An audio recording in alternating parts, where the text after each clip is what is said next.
खामोश एहसासों की आग। रात की खामोशी में शहर की रोशनियां ऐसे चमक रही थीं, जैसे किसी दिल में छुपी चाहते बाहर झलक रही हों। अनाया खिड़की के पास खड़ी थी। बारिश की बूंदें कांच पर फिसलते हुए उसके दिल की धड़कनों का साथ दे रही थीं। आज कई हफ्तों बाद आरव उससे मिलने आने वाला था और यह मुलाकात साधारण नहीं थी। अनाया और आरव की मोहब्बत भीड़ में पैदा नहीं हुई थी, ये नजरों से शुरू हुई थी, खामोशियों में पली बड़ी थी और बिना छुए भी दिल को बेचैन कर देने की ताकत रखती थी।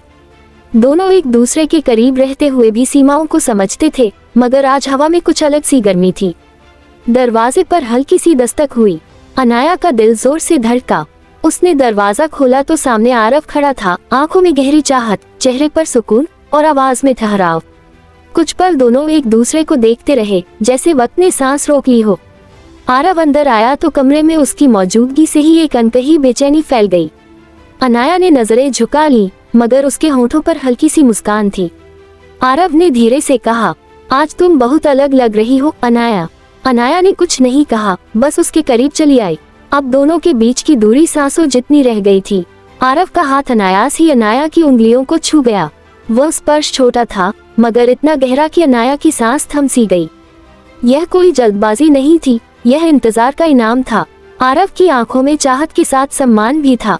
अनाया को पहली बार पूरी तरह सुरक्षित महसूस हुआ। उसने आरव की तरफ देखा, उस नजर में भरोसा था, इजाजत थी और एक मीठी सी आग भी।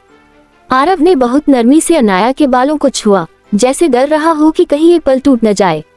अनाया ने आंखें बंद कर लीं। उसके लिए यह नजदीकी सिर्फ शारीरिक नहीं थी, ये दो रूहों का मिलन था। वह जानती थी कि असली बोल प्यार वही होता है जिसमें चाहत हो, मगर बेकाबूपन नहीं, जिसमें आग हो, मगर रोशनी के साथ। बाहर बारिश तेज हो चुकी थी, लेकिन कमरे के अंदर एक अलग ही गर्माहट थी। दोनों पास पास बैठ गए। बातें कम थी, एहसास ज्यादा।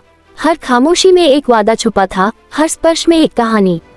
उस रात कोई सीमा नहीं टूटी, मगर दिलों के दरवाजे पूरी तरह खुल गए। अनाया समझ गई कि बोल्ड मोहब्बत वो नहीं जो सिर्फ शरीर तक सिमट जाए, बल्कि वो है जो दिल, दिमाग और रूह तीनों को छू ले। चुपचाप, धीरे धीरे, मगर हमेशा के लिए। और आरव के लिए अनाया अब सिर्फ एक नाम नहीं थी, वो एहसास थी जिसके बिना जिंदगी अधूरी लगती है।